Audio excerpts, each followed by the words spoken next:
జగన్మోహన్ రెడ్డి బాధపడడం, అంతేకాకుండా ఏదైతే తనకు కూడా క్రెడిట్ రావట్లేదు, ముఖ్యంగా గూగుల్కి సంబంధించినటువంటి డేటా సెంటర్ కాదు అది అదాని డేటా సెంటర్ అని చెప్పడం, అంతకుముందు వైఎస్ఆర్ కాంగ్రెస్ పార్టీ నాయకులు ఇది ఒక గోడౌన్ అని చెప్పడం, ఇప్పుడు అది గూగుల్ గోడౌన్ కాదు అని చెప్పేసి జగన్మోహన్ రెడ్డి బయటకు వచ్చి చెప్పడం. సో ఇవన్నీ చూస్తూ ఉంటే అసలు ఏంటి ఆ పార్టీకి సంబంధించినటువంటి నాయకుల్లో సమన్వయం లేదా, లేకపోతే క్లారిటీ లేదా, లేకపోతే సమాచార లోపమా, ఏంటి అసలు ఏం జరుగుతుంది?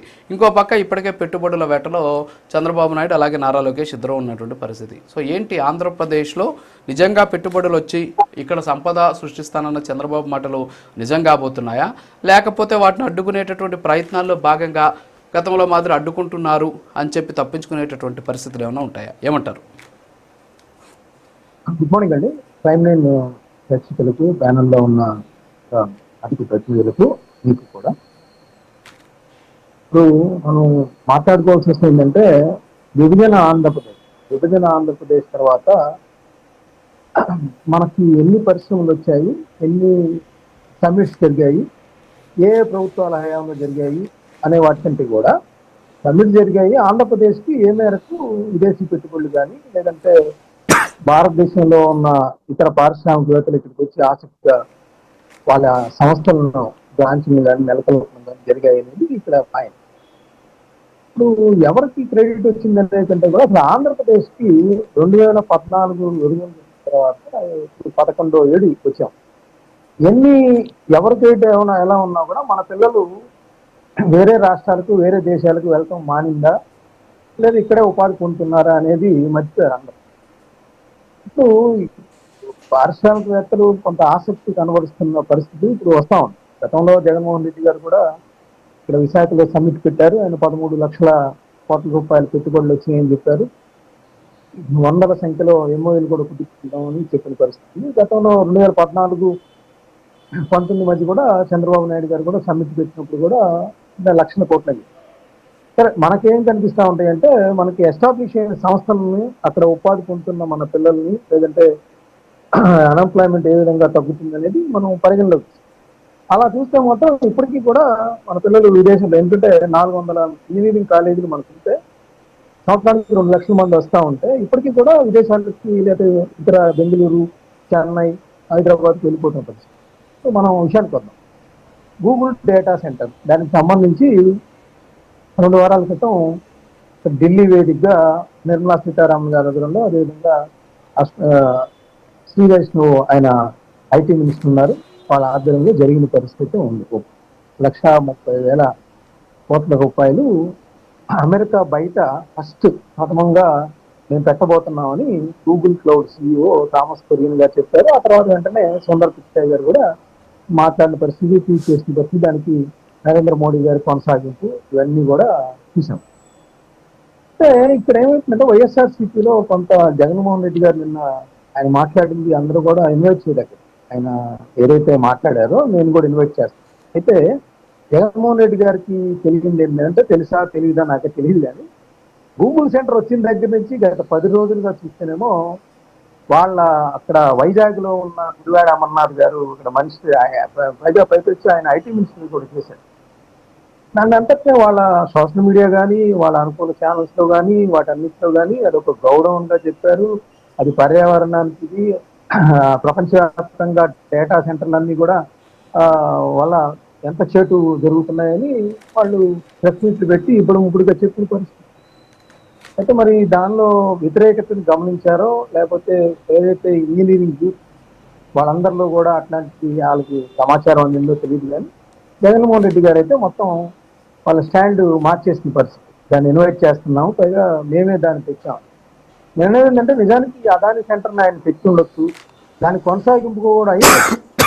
సో నేననేది ఏంటంటే మరి ఆ 10 రోజుల పాటు దాని మీద విషయం ఎందుకు ఎక్కారు, దానికి ఎందుకు వ్యతిరేకతగా అట్లా పొల్యూషన్ ఇంత 21,000 కోట్లు ఎందుకు ఇస్తున్నారు అనేది ప్రెస్ మీట్లో చెప్పిన పరిస్థితి. వీటన్ని కూడా ఆయన సమాధానం చెప్పుకుంటే బాగుండేది.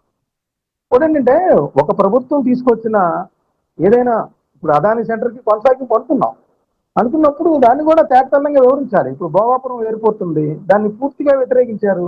మనం కావాలంటే ఇప్పుడు కూడా చూడొచ్చు, జగన్మోహన్ రెడ్డి గారు 150 నాటికల్ మైల్స్ లో అని టెక్నికాలిటీస్ కూడా చెప్పి అసలు భోగాపురం ఎయిర్పోర్ట్ నేను రద్దు చేస్తాను, అసలు ఎట్టి పరిస్థితుల్లో అక్కడ కొనసాగడానికి లేదని చెప్పిన వ్యక్తి పైగా అక్కడ పక్కన చెన్నైలో ఎలా ఉంది, గుజరాత్ లో ఎలా ఉంది ఆయన చెప్పారు.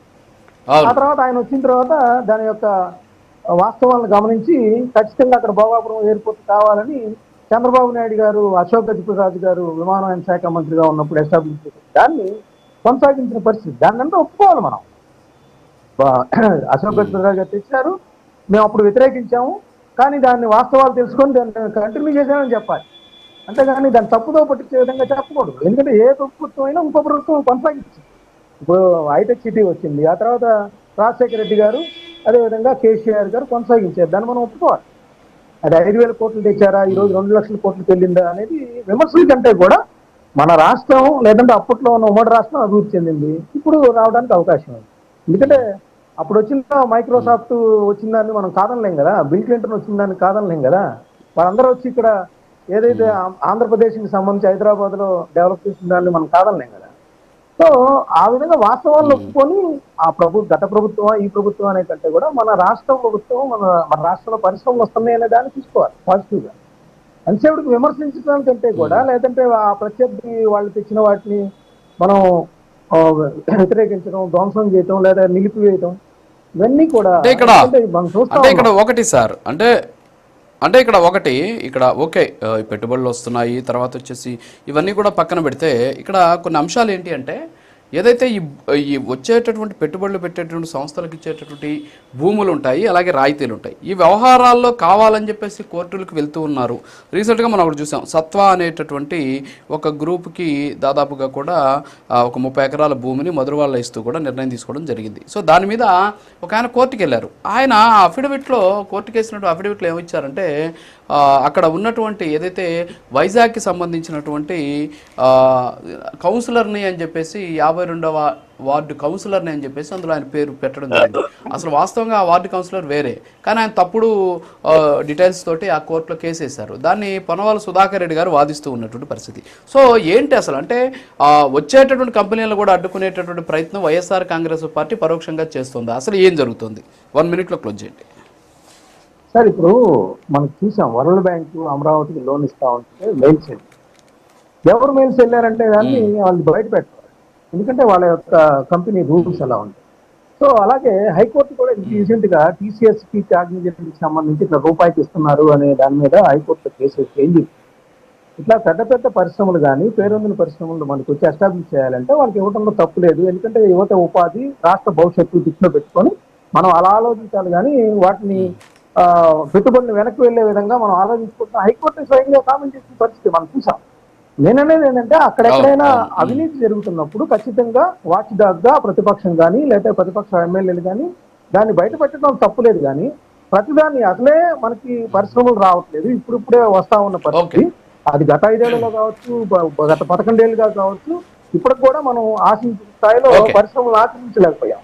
ఎందుకంటే ఆయన 13 లక్షల కోట్లు అన్నారు, అంతకుముందు 10 లక్షల కోట్లు అన్నారు. ఈ 23 లక్షల కోట్లు కనుక నిజంగా ఎస్టాబ్లిష్ అయ్యే పరిశ్రమలు వచ్చుంటే ఈ రోజు మనకి ఈ పరిస్థితి ఉండేది కాదు కదా.